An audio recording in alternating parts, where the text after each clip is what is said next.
साथियों नमस्कार, जोहार। जीटी रोड लाइव में आपका स्वागत है। मैं हूं अभिषेक सिंह। नगर निकाय के चुनाव के जैसे जैसे परिणाम सामने आते गए वैसे वैसे कहिए तो भाजपा जो एक विस्तृत पार्टी मानी जाती थी शहरी क्षेत्रों में, वो सिमटती हुई नजर आई। अब आप देखिए किस तरह से रांची, आदित्यपुर और मेदिनीनगर, इन तीन जिलों को छोड़ दीजिए तो बाकी जगहों पे भाजपा का ना कोई समर्थित प्रत्याशी जीता और ना ही ऐसी कांटे की टक्कर भी नजर आई। बात अगर हम साथियों धनबाद की करें सीधे सीधे, तो वहां से आप देखिए तो एक तरह से तीनों जो प्रत्याशी रहे हैं जिन्होंने अच्छे खासे मत लाए, वो कहीं ना कहीं सीधे तौर पे भाजपा से जुड़े रहे।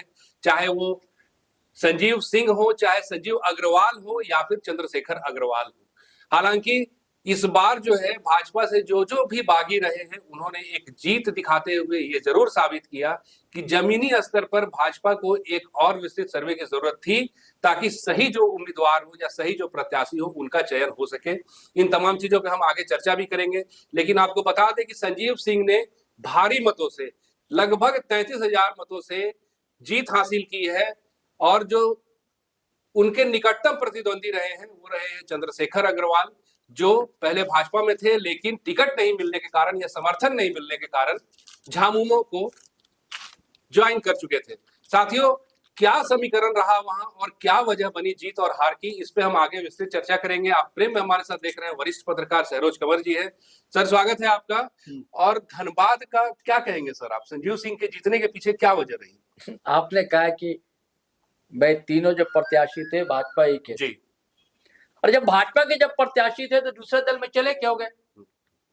रहना चाहिए था भाजपा में और समर्थन करना चाहिए था। नहीं तो सर छोड़ने की कुछ तो वजह रही होगी। यही तो कह रहा हूं ना कि भारतीय जनता पार्टी अपने लोगों को भी एकजुट नहीं रख सकी, दूसरे को क्या एकजुट रखती या वोटरों को कैसे एकजुट करती? जब आप अपने कार्यकर्ताओं को, आप अपने जो नेता है उसको एकजुट नहीं कर पाए। पहले कहा जाता था कि भाई चाल, चरित्र, चेहरा जी, है ना, के नाम से जानी जाती है भारतीय जनता पार्टी। और अब चाल, चरित्र, चेहरा कैसे बदल रहा है विधानसभा चुनाव में दिखा, और इस चुनाव ने तो पूरी बखिया उधड़ के रख दी। तरह तरह के आरोप लग रहे हैं अभिषेक भाई, पैसे के लेन देन तक के आरोप लग रहे हैं। टिकट वितरण में, टिकट वितरण क्या बड़ी समर्थन की घोषणा, सीधे सीधे नाराज रहे हर जगह के। सिर्फ धनबाद की बात नहीं है, हर जगह के भारतीय जनता पार्टी के कार्यकर्ता नाराज रहे कि आपने जो निष्ठावान कर्मठ कार्यकर्ता थे पार्टी के, जिन्होंने समय दिया पार्टी के लिए, वर्षों तक मेहनत की, पसीने खून पसीने एक किए, वैसे प्रत्याशी का चयन आप नहीं किया।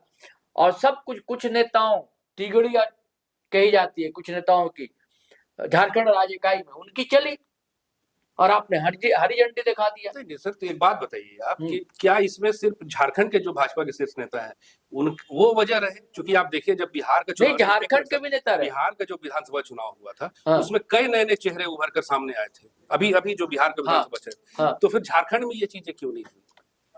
विधानसभा के टाइम से ही ऐसा देखने को मिल रहा है ना जी। विधानसभा में भी ये हाईकमान को अपना सूचना देते रहे कि हम लोग तो एकदम भैया इतनी सीट लेकर आ रहे हैं कि मत पूछिए, सरकार बनने जा रही है। भाई वहां के जो लोग है केंद्र में, वो आप पे भरोसा कर रहे हैं, विश्वास है हर जगह। मोदी जी, अमित शाह साहब तो नहीं घूमते रहेंगे, भरोसा कर लिया भाई आप पर भरोसा है, आप हमारी टीम को संभालिए, देखिए, और आप गलत रिपोर्ट दीजिएगा। वो तो समझ रहे हैं कि हम तो जीत रहे हैं। और अभी भी यही हाल हुआ निकाय चुनाव, भागी हुए। हाँ, भागे नहीं होंगे। जब भाई जिसने मेहनत किया है, वर्षों तक मेहनत कर रहा है, अरे भाई हर की हसरत तमन्ना रहती है कि भैया कोई पद पदवी मिले, मेहनत करो, राजनीति में आते क्यों?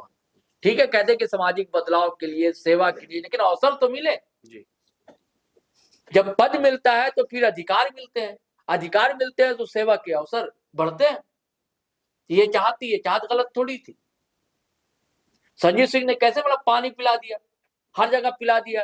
अरविंद राणा ने, आप हजारीबाग देखा था कैसे पुराने कार्यकर्ता थे, कभी वो उन्होंने पत्रकारिता की, प्रभात में रहे, प्रभात खबर में रहे, जागरण में आए, बाद में भी जागरण के मार्फत फिर पार्टी से जुड़े और धीरे धीरे पूरी तरह समर्पित हो गए थे, संघ से जुड़े अरविंद राणा, तो वहां भी पानी पिला दिया। और संजीव सिंह यहाँ, अच्छा, आप जब देखिए ना नॉमिनेशन का पर्चा जब संजीव अग्रवाल भर रहे थे, उस समय भी आदित्य साहू, ढुल्लू महतो, तमाम बड़े बड़े नेता उनके समर्थन में थे। भाजपा के जो संजीव अग्रवाल है सर। हाँ, संजीव जी। कुमार के नाम से जी है वो। जी। और उसके बाद ऐसा तो नहीं है कि भाजपा ने पूरी जोर नहीं लगाई थी वहां पे, धनबाद की बात कह रहा हूँ। नहीं, पूरी जोर तो लगाई थी भाई, कैसे जोर नहीं लगा। ढुल्लू महतो, मतलब बीच में मीडिया में ये भी खबरें चल रही थी भैया अब नया सिंह मेंशन खड़ा हो रहा है, ढुल्लू महतो का मेंशन मान लीजिए। तूती बोलती है ढुल्लू महतो, साम्राज्य कह लीजिए। साम्राज्य ढुल्लू महतो का, कि देखिए खुद सांसद बन गए और अपने भाई को विधायक बनवा दिया बाघमारा का, शत्रुघ्न महतो। हाँ, शत्रुघ्न महतो को। और अब उनकी पत्नी जो है पर्चा भी खरीद लिया था। वो तो चाह रहे थे कि मेयर भी पत्नी बन जाए, लेकिन बात नहीं बनी और संजीव कुमार को समर्थन दे दिया भारतीय जनता पार्टी को। जब संजीव सिंह मेंशन से आते हैं, संजीव सिंह भी पुराने पार्टी से जुड़े हुए हैं भाजपा से। संजीव सिंह की, हाँ, वो भी विधायक रहे। संजीव सिंह की पत्नी जी रागिनी सिंह, वो भी विधायक है। तो धनबाद में तो सिंह मेंशन आपने बात नहीं की कही। बात तो ये है अभिषेक भाई कि सिंह मेंशन का दबदबा था, दबदबा है और दबदबा रहेगा। इस चुनाव ने यह साबित कर दिया जी कि भैया ऐसी बात नहीं है कि हम, वाली बात नहीं कि मरी टूटी हाथी फिर भी 1.25 लाख। हम मरी टूटी नहीं है, 1.25 लाख नहीं 2.5 लाख के हैं। हाँ, और जनता ने भी समर्थन दिया, जनता ने बता दिया, अच्छे खासे मतों से जीत मिली है। जबकि सारी ताकत भारतीय जनता पार्टी सर कि एक जो वहां से सांसद है, वहां से आपके विधायक है, पार्टी का अध्यक्ष वहां है, वहां चला गया, मेहनत किया, और भी लोग, और पार्टी का समर्थन सबसे बड़ी, पूरा समर्थन पार्टी का। अब वो कह रहे हैं, क्या नाम उनका जो एमएलए है धनबाद के, जी राज सिन्हा, हाँ, कह रहे भाई वो भगवा झंडा इस्तेमाल कर रहे थे, जय श्री राम का इस्तेमाल कर रहे थे। तो बपौती है क्या भारतीय जनता पार्टी की कि जय श्री राम का नारा आप भी लगाएंगे? बपौती है हिंदुत्व की, हिंदू समाज सनातनियों की ठेकेदारी आप पे है कि भगवा आप ही लहरा सकते हैं और जय श्री राम आप ही नारा लगा सकते हैं। दूसरा जो हिंदू है जय श्री राम का नारा नहीं लगा सकता कि लगा सकता है? या दूसरा हिंदू भगवा झंडा लेकर नहीं घूम सकता है? जी बिल्कुल घूम सकता है। गजब शिकायत कर रहे हैं कि हमारा ले लिया। अरे आपका कैसे ले लिया भाई? संजीव सिंह भी हिंदू परिवार से आते हैं, संजीव कुमार भी हिंदू परिवार से आते हैं, चंद्रशेखर अग्रवाल जो जेएमएम समर्थित थे वो भी हिंदू परिवार से आते हैं। जैसे आपके लिए मर्यादा पुरुषोत्तम राम आराध्य है तो उनके लिए भी आराध्य है, तो कैसे नारा नहीं लगाएगा? आपको कैसे लग रहा है कि हमारा नारा पेटेंट करा लिया आपने? पेटेंट तो नहीं करा लिया। मतलब अपनी कमी को दूसरे ढंग से ढकने की कोशिश है। देखिए अब क्या ना, ये कार्यकर्ता भी इनके साथ नहीं, देख लीजिए विधानसभा में दिखा, निकाय चुनाव में भी दिख गया। कुछ नेता है जो चला रहे हैं पार्टी को, नए अध्यक्ष आए थे आदित्य साहू, एक उम्मीद बंधी थी लोगों को, लग रहा था कि कुछ करेंगे, लेकिन हासिल पाई शून्य है। क्योंकि आप देखिए ना घाटशिला चुनाव भी देख लिया और ये निकाय चुनाव भी देख लिया। अब देख लीजिए, अब खुश हो रहे हैं कि भाई हमारे विचार परिवार का है ना सदस्य। अब संजीव सिंह जीते हैं, बागी होकर जीते, अर्जुन मुंडा बधाई दे रहे बताइए, मतलब ये यानी कि अब कहने के लिए कि हमारे विचार परिवार के, तो वैसे तो इंडिया अलायंस भी विचार परिवार का ही है। अच्छा, इंडिया अलायंस से एक बात है सर, हाँ, कि आप देखिए कि अच्छे खासे वोट जो है वो दूसरे नंबर पर है चंद्रशेखर अग्रवाल जो झामुमो समर्थित है, और फिर शमशेर आलम, इन्हें भी 57-58 हजार वोट मिले, 59,000 से ज्यादा वोट मिले, मतलब तीसरे नंबर पे वही कांग्रेस जी। तो अगर यहाँ भी गठबंधन, चौथे पे खिसक गई जी भारतीय जनता पार्टी के समर्थित उम्मीदवार, 57,000 के करीब उनके वोट है। तो मैं ये कह रहा हूँ सर कि अगर ये दोनों गठबंधन से एक ही प्रत्याशी कोई होता, बिल्कुल जीत होती।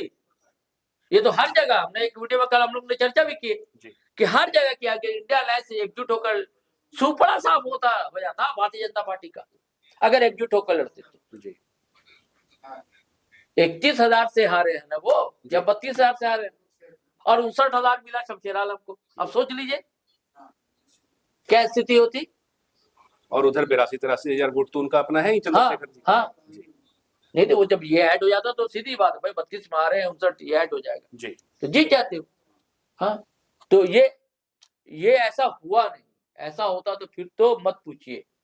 ये क्या रणनीति थी, कई तरह की बातें रहती है, पॉलिटिकल गलियारों में चलती है कई तरह की बातें। एक मंत्री और नर्मदा त्रिपाठी जो खड़ी हुई थी मेदिनीनगर से, उनके पापा ने कह भी दिया था केंद्र त्रिपाठी साहब ने कि भैया निकाय के चुनाव के बाद क्या खेला होगा, है ना। हम लोग इस पर वीडियो कर चुके हैं, लेकिन कुछ तो बात है, नहीं तो ऐसा नहीं होता जी।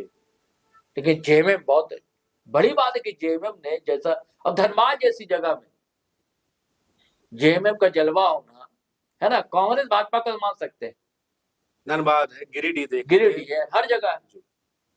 अच्छा, एक चीज और, एक सवाल है सर कि हाँ। जेल कैंप के जो सुप्रीमो है टाइगर जयराम ने, तो एक कैंडिडेट जेल कैंप ने भी वहां खड़ा किया था अपना, क्या नाम था सर उनका? प्रकाश कुमार पढ़ा जी, लिखा लड़का था जी, पढ़े लिखे लड़के थे।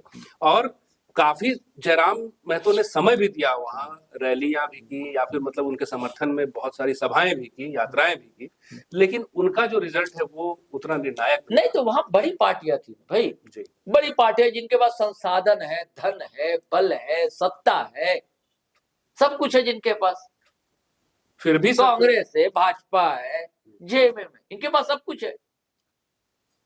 और नई नवेली पार्टी के पास जो चंदा से बेचारे आपस में लोग चंदा करके चलाते हैं, तो कहां से इतना संसाधन लाती है? और इतना आजकल तो चुनाव के लिए तो पैसा चाहिए ना जी। जनता भी जिसके साथ गाड़ियों का लगदग गाड़ी का काफिला देखती है तो जनता भी उसी को सलाम करती है।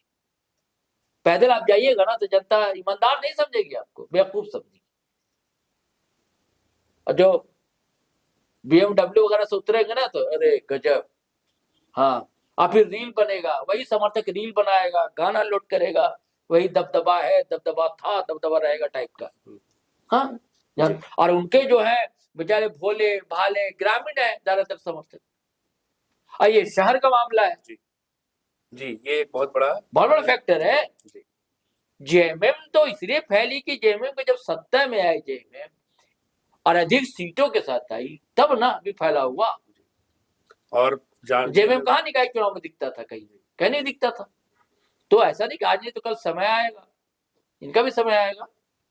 और ज्यादा 2-3 जगह तो खड़े ही किए थे, थोड़ी बहुत मेहनत की थी। जी, तो साथियों बिल्कुल सही कहा सहरोज सर ने कि दबदबा था, दबदबा है और दबदबा रहेगा। निश्चित रूप से संजीव सिंह ने अपना विजय हासिल करके वहां की जनता के साथ साथ भारतीय जनता पार्टी को भी ये समझा दिया है कि जीत हमारी लगभग तय थी जब से हमने घोषणा किया था। और ध्यान देने वाली बात यह है साथियों कि भाजपा को भी एक बार अपने नेतृत्व से लेकर के, अपने संगठन से लेकर के, कार्यकर्ताओं से लेकर के तमाम चीजों पे एक बार फिर से सोचने की जरूरत जरूर है। क्योंकि आप देखिए किस तरह से, चाहे वो घाटशिला उपचुनाव रहा हो या नगर निकाय का चुनाव रहा हो, इन हर जगहों पे या तो भाजपा के वोट सिमटते नजर आए या फिर भाजपा राज्य में सिमटती नजर आई। साथियों आज के लिए बस इतना ही। जाते जाते आपसे आग्रह है कि अगर आपने हमारे चैनल को सब्सक्राइब नहीं किया तो जरूर कर लीजिए, हमारे वीडियो को लाइक शेयर और कमेंट जरूर कीजिए। आज्ञा दीजिए, नमस्कार, जय हिंद, जय भारत।